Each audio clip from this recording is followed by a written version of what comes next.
Growing up, Toys R Us must have been one of my favorite places to be in the entire world. Going there was the one way that I was willing to come with my parents to the grocery store, or something boring like that. As long as they were willing to hit Toys R Us on the way, I was down for anything. Sadly, as you know though, with the decline of brick-and-mortar retail stores, Toys R Us mostly went the way of indoor malls and animatronic restaurants. However, I think the love for that place still persists in the hearts of those who knew about it, until this day. My friend and I decided to sneak into an abandoned Toys R Us one time. At first it was just a normal night of exploration and edgy fun. However, what happened as the night progressed was nothing close to that.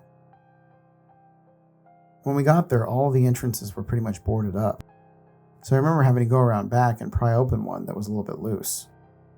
It was crazy stepping inside. The store felt so huge without any of the toys or merchandise out. There were still some shelves spread out across the floor. They were all pushed together in bizarre ways, making the place look like a giant labyrinth.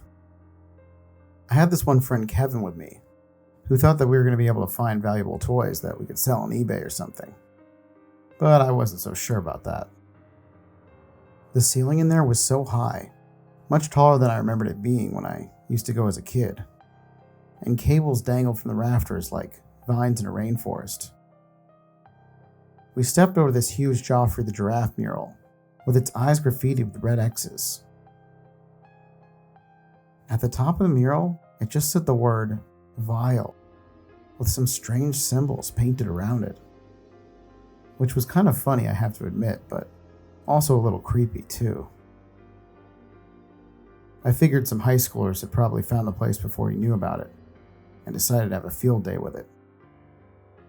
I caught a glimpse of this life-size Joffrey stuffed animal in the back of the store, and we headed over to check it out. Through the layers of dust and grime, it was still smiling this huge eerie smile from atop its incredibly long yellow neck. Something was odd about the stuffed animal though. As I examined it closer, I noticed that the edges had some kind of reddish fluid leaking out.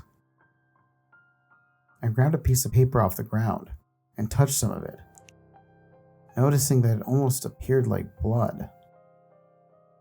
I looked at Kevin, confused as hell, and he reassured me, "It's just some kind of paint or something."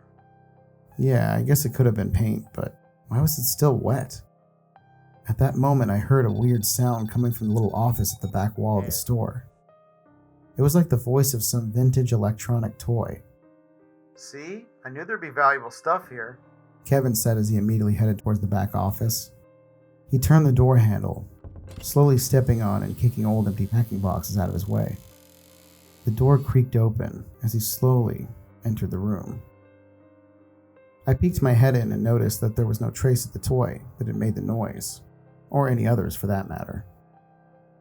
There was just a dirty, dark little back office, covered in years of old promotional papers and receipts.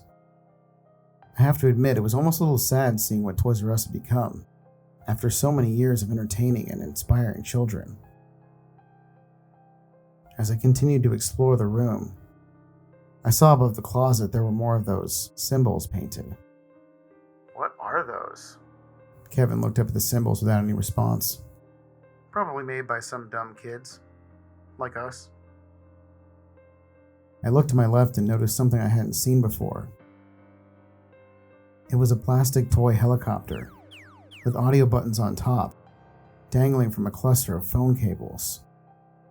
That had to have been what made the electronic voice sound that we heard from outside the office. "See, I told you there'd be stuff. I bet I could get $30 for that on eBay." Kevin quickly approached the helicopter, then reached for it to untangle it. "What the?" His hand was suddenly stuck to the helicopter, and the cables were somehow wrapping around his wrist. Then, like a slingshot, Kevin was ripped up into the ceiling. Screams and thrashing could be heard above me as I yelled and tried to jump up and grab him. Then there was just silence. I pulled out my cell phone to call the police, but wasn't getting any signal inside the building. I turned toward the exit door of the office, when an enormous blob smashed through the ceiling tiles between me and the exit. It was red and fleshy like guts, and things were sticking out of it on all sides. They seemed to be partially formed toys of all different types, covering the exterior of the beast.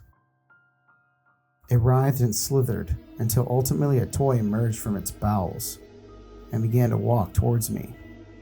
It was a classic Teddy Ruxpin toy, all wet and covered in the red pus-like substance.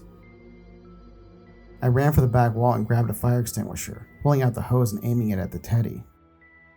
It continued to advance, and not knowing what else to do, I doused it with a fire extinguisher. The blob angrily smashed into the wall, then formed the face of a Furby at the end of this long giraffe-like neck. The Furby face wavered towards me and began making these disturbing, high-pitched robotic sounds as if amused with itself.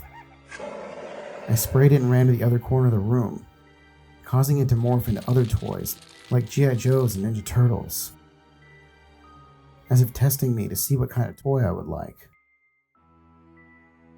With nowhere else to run, I took a chance and emptied the rest of the fire extinguisher onto the thing and bolted for the exit door, just barely squeezing past it. As I sprinted through the maze of abandoned shelves, I heard the creature squealing as it got up into the ceiling and followed me from above. Finally, I was able to get out the entrance we had pried open and tore out of the place, jumping over a fence. I called the police from my phone as soon as I regained my composure, and several officers showed up at the Toys R Us within minutes. After entering the building, they came out saying they couldn't find anything. I cried for them to go back in and find Kevin, but they grabbed me and told me they were going to take me home.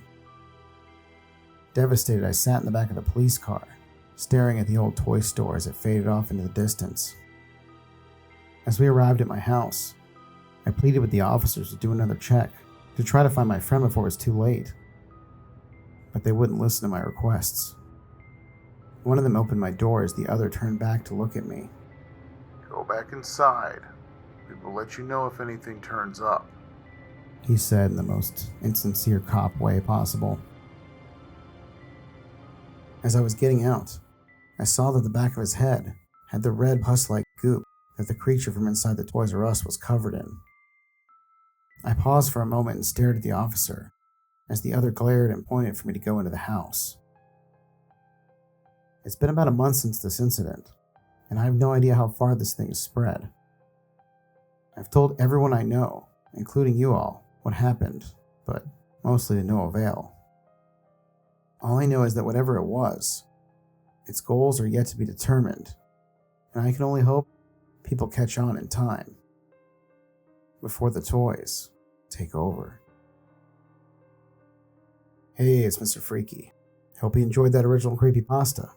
What's the next story I should do? Leave it in the comments and let's discuss.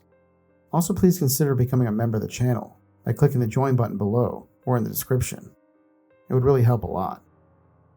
Have a horrific evening, everyone, and remember to stay spooky, my friends.